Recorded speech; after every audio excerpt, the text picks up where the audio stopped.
Pagi Pak. Ya, selamat pagi teman-teman. Hari ini hari Rabu 14 hari bulan Mei 2025. Ya, setelah libur panjang dalam rangka memperingati hari Waisak 2569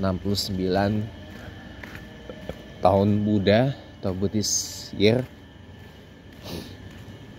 Hari ini orang pada kembali masuk kerja dan kembali masuk sekolah. Iya.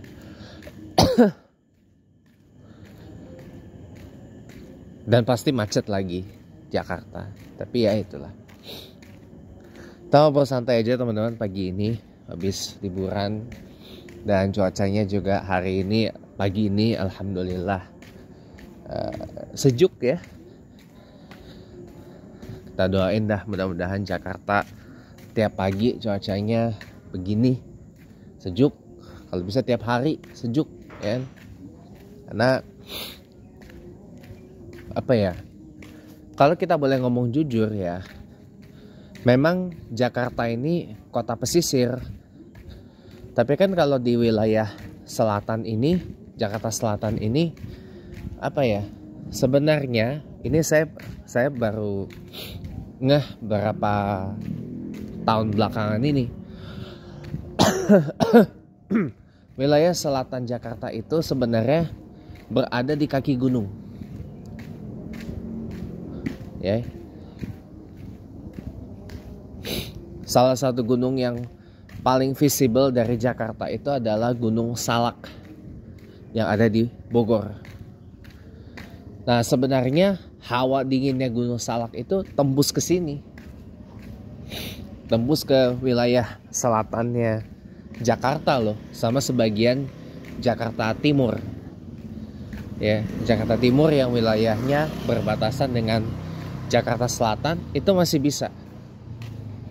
Bahkan Gunung Salak pun masih bisa visible dari Jakarta Pusat. Nah, jadi wilayah selatan, wilayah pusat, sebagian wilayah Jakarta Timur ini ada di masih ada dalam jangkauan kaki Gunung Salak lah di Bogor. Intinya itu. Jadi harusnya adem daripada mereka yang tinggal di Jakarta Utara ya. Nah, memang itu pesisir banget.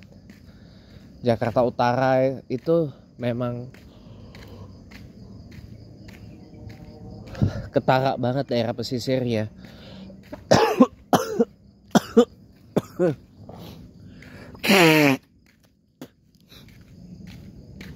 Karena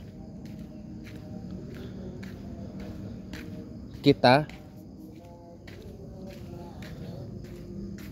kalau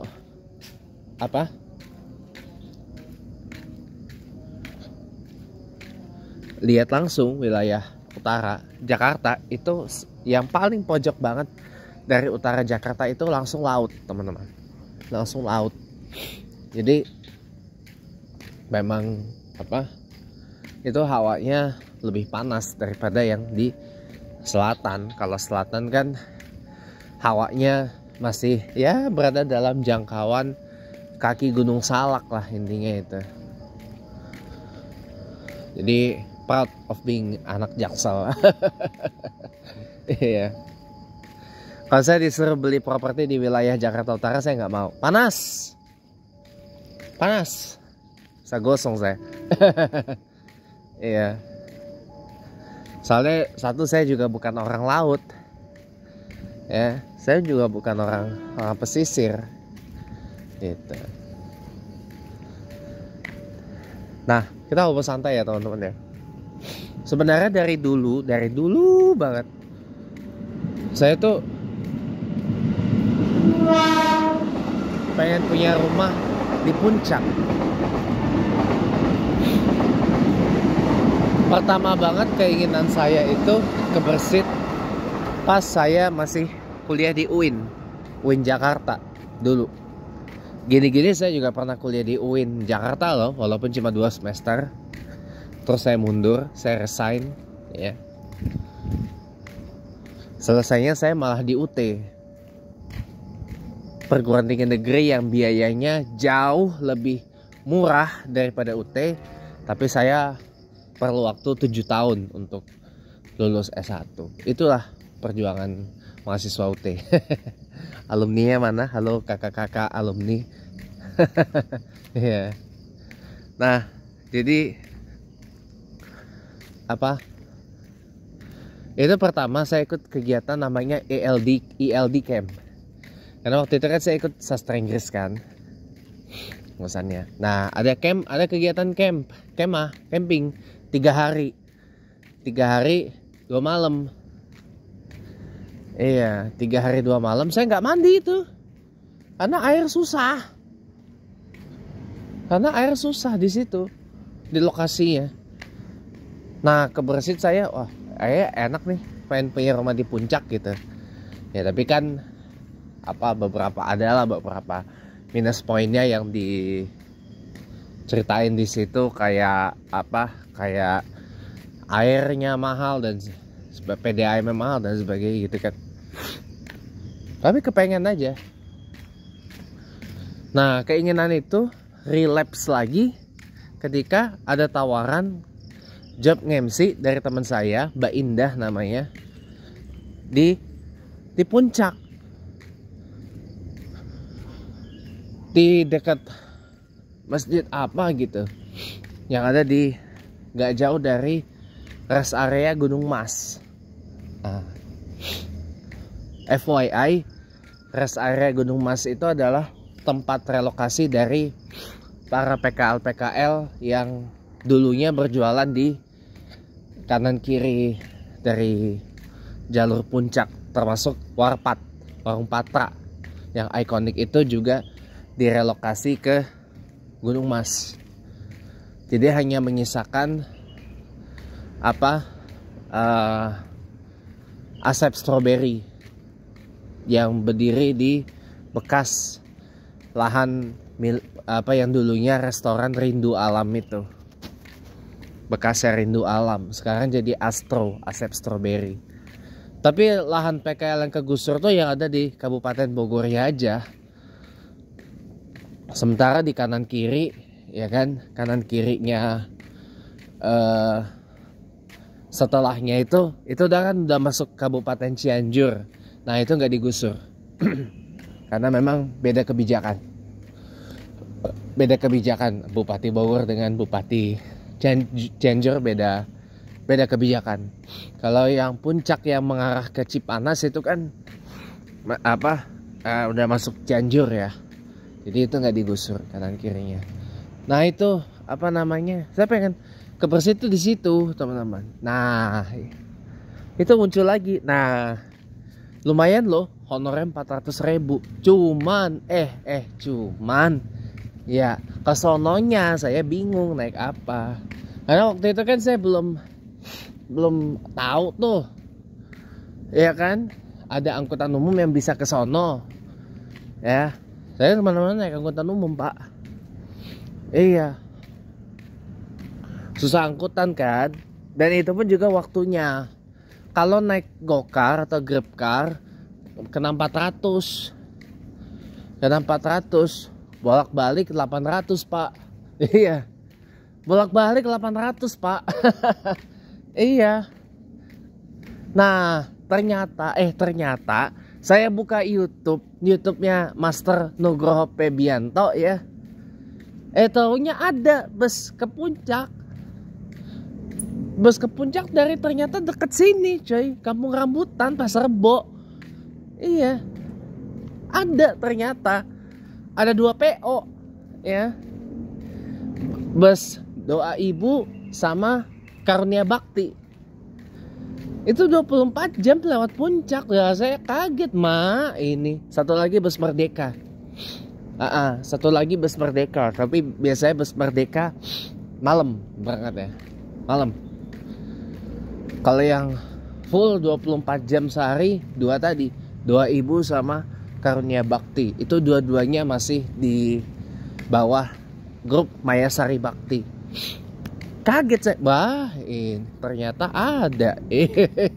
Iya, ada gitu loh. Dan biayanya, dan itu tarifnya juga bisa parsial, bisa dihitung tarif meteran, bisa kilometeran. Kalau ke puncak nggak nyampe 400.000 itu habis. Aduh, nyesel saya. Nyesel kebuang dah itu honor 400. Iya. Karena saya nggak tahu ada dua itu. Pertama karunia bakti, yang kedua doa ibu. Letaknya bedanya di mana, Pak? Beda tujuan akhir. Kalau karunia bakti dia tujuan akhirnya dia ke Garut. Kalau doa ibu tujuan akhirnya dia ke Tasikmalaya. 24 jam. Nah, kalau karunia bakti yang ke puncak dia pakai bus kecil. Ya, bus medium. Gitu, kayak kelas-kelasnya Canter, Elf, Dutro. Nah, itu pakai bus itu. Nggak pakai bus yang gede kayak yang waktu itu dipakai Master Nugroho Febianto ke Kadungora, Tiber Kadungora. Kalau karunia bakti yang bus gede ke Garut juga itu dia lewat tol.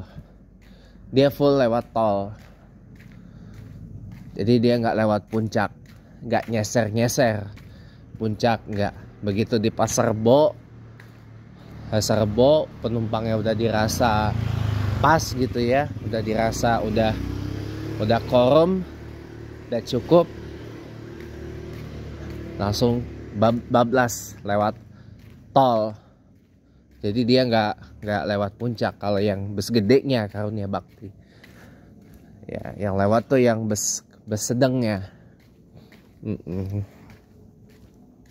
Nah, kalau doa ibu ke puncaknya itu dia lewat bis gede. Dia pakai bis gede ke Tasik. Dia pakai bis gede ke Tasik dia, lewat puncak, lewat Cianjur. Gitu. Jadi full lewat, kayaknya sih non tol ya. Kalau masuk tol saya juga nggak begitu tahu ya.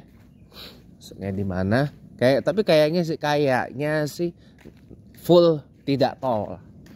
Full tidak tol kalau doa ibu ya. Kayaknya sih full tidak tol. Nah, itu enak dia. Enak tuh. PP ke Tasik, start dari Kampung Rambutan, Pasar Rebo ya. PP dia nggak lewat tol.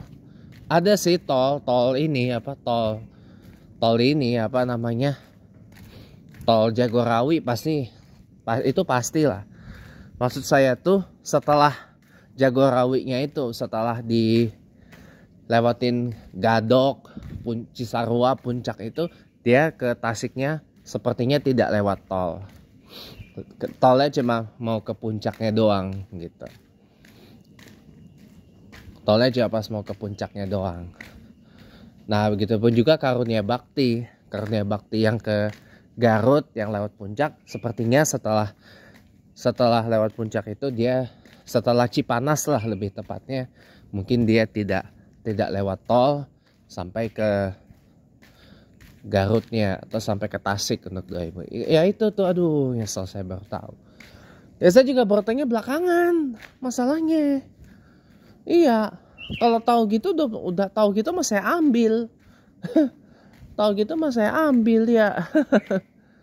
Iya, saya ambil tuh job MC di puncak. Tapi acaranya waktu itu jam 8 pagi masalahnya. Lah kalau saya berangkatnya taruhlah habis subuh, lah udah kejebak macet saya itu. Apalagi itu hari Minggu, hari Ahad. Waduh, udah deh rungkat kalau berangkat habis subuh. Jadi mau nggak mau berangkatnya mesti dari sebelum subuh atau paling nggak dari tengah malam. Dari tengah malam udah berangkat dari Pasar Rebo. Ya itu pun juga kalau ada bisnya. Itu pun juga kalau ada bisnya dari Pasar Bo. Itu pun juga kalau ada bisnya. Ya, tapi kalau biasanya bus KB atau doa ibu itu bus karbak sama doip itu biasanya jadwalnya rapet kok. 24 jam dia rapet jadwalnya. Karena dia 24 jam nonstop. Ya. Dan saya rapet gitu. Yang nggak rapet itu bus Merdeka. Ada jaraknya. Bus Merdeka tuh dari Pasar Bo ke Banjar Patroman. Di selatan, lebih jauh lagi dari Tasik. Itu ada itu. Dia lewat puncak juga sama. Itu. Terkenal dia menggunakan armada bekas pariwisata Blue Star. Itu. Kalau gitu mah saya ambil. Iya. Ya tapi repotnya ya, tapi kalau misalkan nih, misal berangkatnya jam 1 malam, jam 12 malam sampai sono cepat. Dan di sana saya mau ngapain? Ya, masa menggabut dari Gunung Mas ke lokasi acara berapa jauh itu? Ya oke. Obrol santainya sekian dulu ya, karena udah sampai rumah. Iya, tahu nggak? Saya tadi ketemu tasbih keramat saya tuh di sini, jatuh ternyata. Untung masih bisa ketemu lagi. Oke lah, selamat pagi, selamat beraktivitas kembali buat semuanya.